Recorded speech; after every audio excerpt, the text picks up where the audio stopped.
Oh, how I love to be right. You see, chaos knows no friend because energy begets energy. And you might be wondering, well, what the hell is he talking about? He's just speaking in a bunch of parallels. Just get to the point. I will, but give me a second. You see, today, news of Zion Williamson's injury has started to shake the basketball community for the most part. And it has not been pleasant for the New Orleans Pelicans. And if you haven't heard the news, let me break this to you real quick. So, Zion is basically nowhere near close to returning to action. Nowhere near close, people. And that's not the issue. It's all of the shit that has been matriculating and forming and coming up because of it. See, when Zoe got traded back in August, I made it very clear. I told you guys that at some point they are going to turn on themselves and they were going to begin the self-destruction.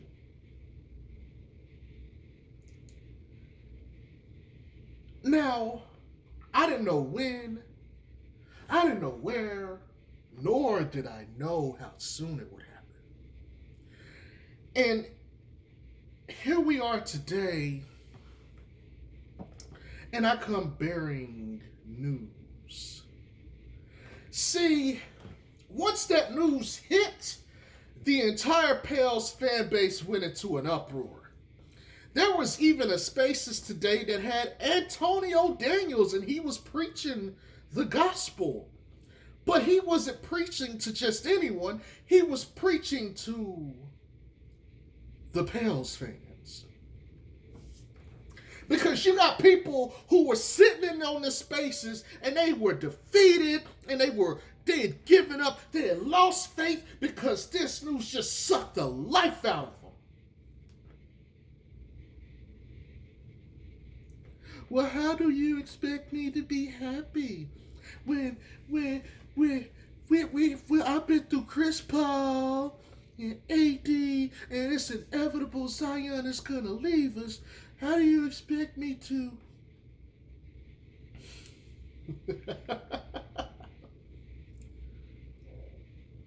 See,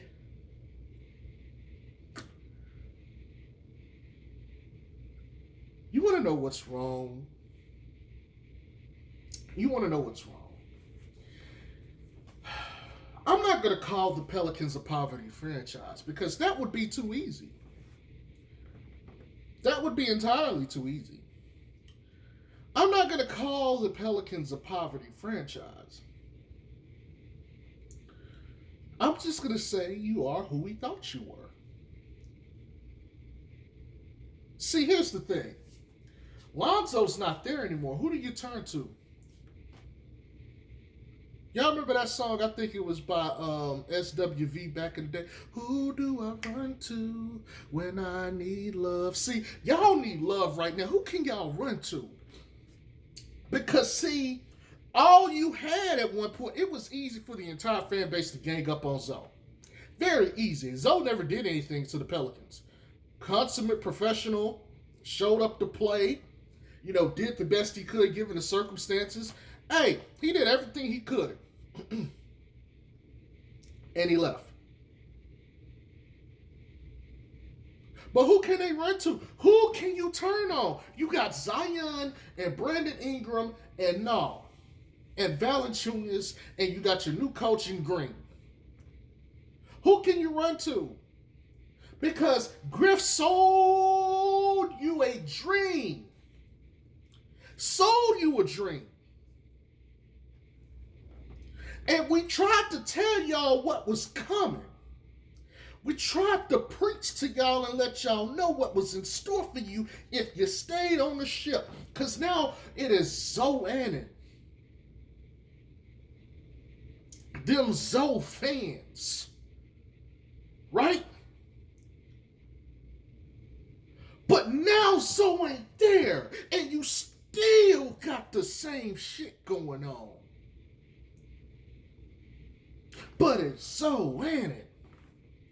It's them Zoe fans. It's them Zoe stands. It's how about you shut the fuck up? Because it is still rotten on this hill that y'all have cemented y'all flag on. Griff told y'all. Griff told y'all he would be ready by the regular season. Zion even said he would be ready around the regular season. Now it's looking like y'all might not see that nigga until January. Now let me just parallel park right here real quick to my Zoe fans that's out here. That I hope that's everybody that's here. I hope y'all following me for Zoe content. If not, I appreciate you if you're here anyway. But let me talk to y'all real quick. You see, when you look at the shit that's going on, ain't you glad you ain't got to be a part of this no more? Ain't you glad that your star player that you play with is accountable? Because, see, if Zoe was here, he would have to deal with the fact that, guess what? Zion ain't going to be here. It's just going to be you and B.I. and No and Josh Hart and blah, blah, blah, blah, blah. So you should be happy, Zoe fans. Just sit back, kick up your feet, sip your little bit of alcohol if you like. Smoke your old blunt or something if you do that. If you want your gummies edible, do that too. And relax. Because brighter days are ahead of you. Because you have done what you were supposed to do. You have been faithful in this ride. Now back to you Pelicans. It's funny to me.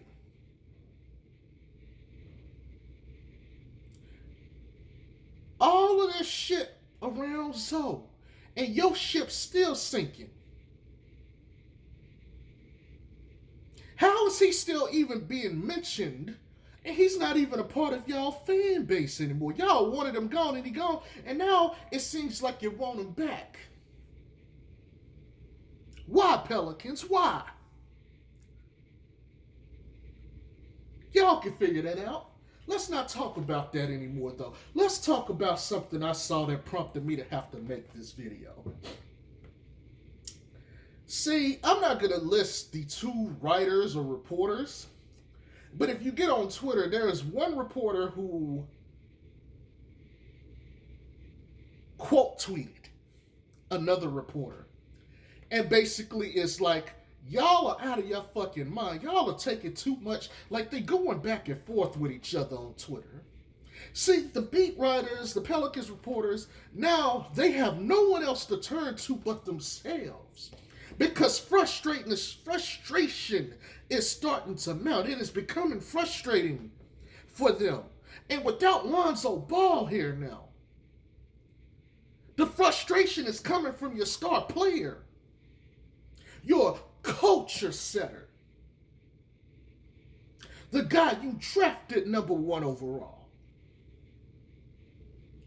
And the damage to his toe, which is not healing exceptionally fast because of lack of blood flow. It's his pinky toe on his leg, by the way. It's not getting enough blood circulation, so that injuries like that take a little bit more time to heal. Here you were, you had high hopes for this season, and your best player ain't even available. But oh my God.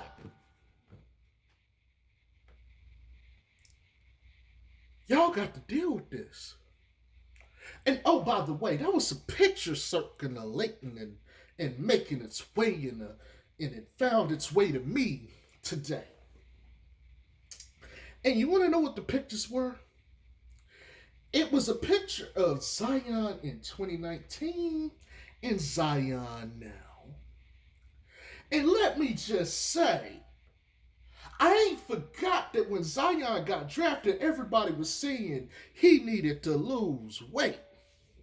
Let me go ahead and bring in a certain individual here that you guys may have forgotten about. LeVar Ball, I need you to come and step up to the stand so that we can present you with these flowers.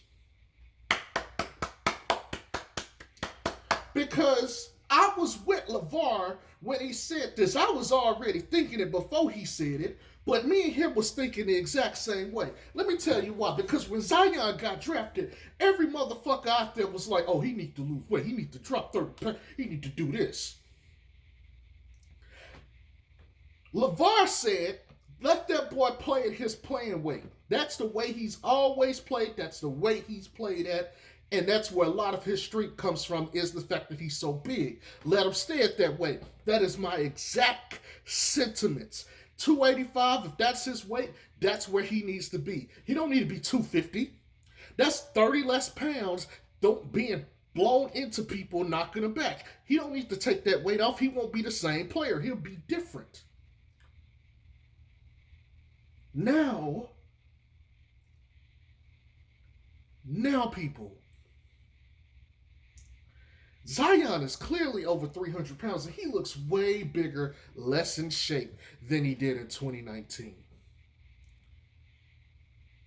But we got people want to talk about accountability. The front office don't have accountability, but you want to talk about accountability. That's funny. That is funny. You had plenty of time to be accountable before you fucked it up. See, now people wish he was the same way he came in 2019. That's how far gone we are. 2-3 years into this man's career. And now the thing that you demonized has now become the new standard. But Jay Strokes, we still want him to lose the weight. Let me ask you something. Would you rather him be 285 or 315?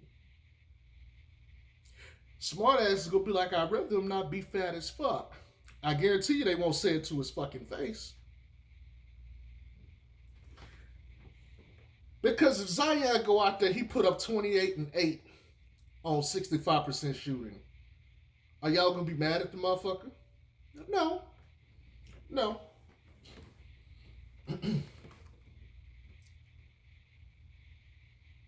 But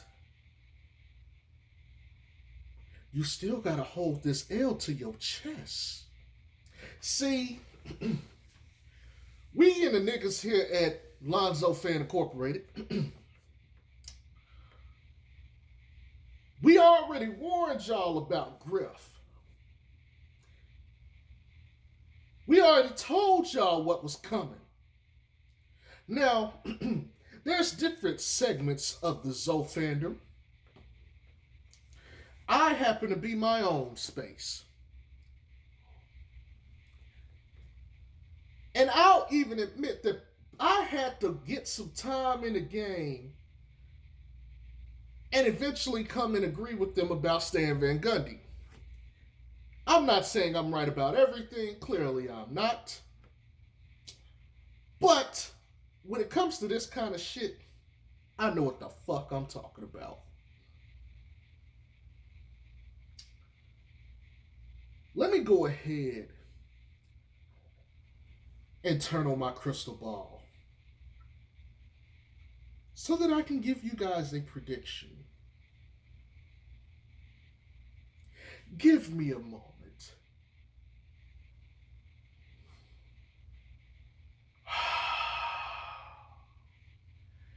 I am going to look into my crystal ball and I am going to give you a prediction,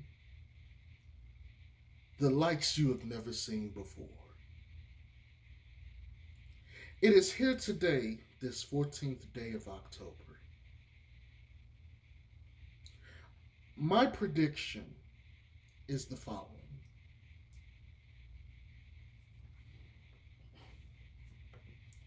There will be a moment within the next 6 months to a year where the Pelicans fan base is going to get hit with something. What's the word I want to say here? Tremendous. And it is going to split the fan base more than they've ever been split before. And heads will roll, but there's one head that will roll that nobody is going to see coming.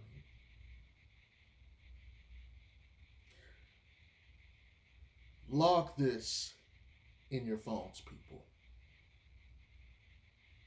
I'm from the state of Louisiana. We often get labeled for voodoo and curses and things of that nature. I wouldn't call this a curse. Lil B has a curse, and that shit is legit. I wouldn't call this a curse. I wouldn't call this a premonition, but this is just my prediction. There is something that will be coming out within the next 6 months to a year that is going to shake the Pelicans to its core. Maybe even the entire city or state. But there is something gathering in that city. And I know my state. It is very unfortunate. I've seen people today saying, damn, we should have had a Zonal backcourt. We should have had, B.I. and Zion and Valanciunas, and we would have been set for years to come. And I'm going to be real. If they had that, they would have been set for years to come. Well, at least until Valanciunas age out, but that's okay because Jackson Hayes would have been there to take the win, so they would have been just fine. And B.I. would have been the oldest player there, so they would have been right on schedule. They would have been perfect. And remember, I said that they were about a couple years out anyway. My prediction on that has not changed. They're still a couple of years out, but instead, and it's funny because there was a report that Josh Hart gave that I saw today. And he seemed to have an issue with the scheme last year, but thought they had more talent. This year, it's like we got less talent, but the scheme is better. Go figure.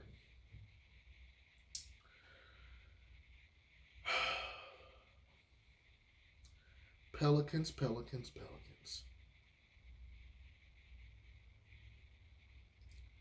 See, all of this was put into play well before you guys think. See, this whole thing started before Griff even got here. This whole thing started before Gentry got here. Let me tell you when this started.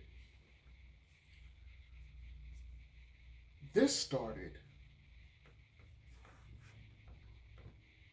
when Chris Paul did not get traded to the Los Angeles Lakers. Does anybody remember how long ago that was? If memory serves me correctly, it's about 13 years ago. And I could be wrong about this, but maybe it was a Friday.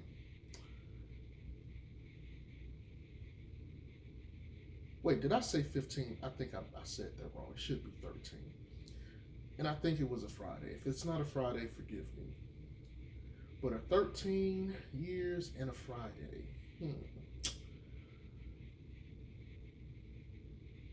I will say this, though. The Pelicans have not been a good team in the last 13, 14 years. You know, the best teams they had were when they had Chris Paul, David West, um, Peja, if I'm not mistaken, Stojakovic, Peja Stojakovic. If I said his name wrong, you know, whatever. Those were the best years. And you got a glimmer of hope in AD, and that didn't pan out well. And now you had not just Zion, but you had Lonzo, B.I., and Drew. 3 draft picks and a couple in the current draft. And somehow, some way, you went from the richest king in the land to the poorest Joe on the street.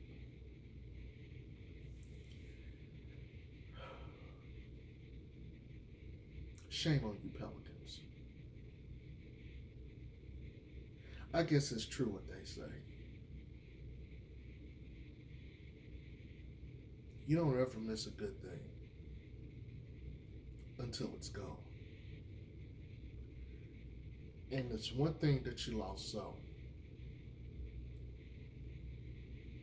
you don't even have Zion right now. Everything that you have rests on B.I. and Nickeil Alexander-Walker and Jonas Valanciunas. And maybe we can add Jackson Hayes too. That's it. And if they don't win this year,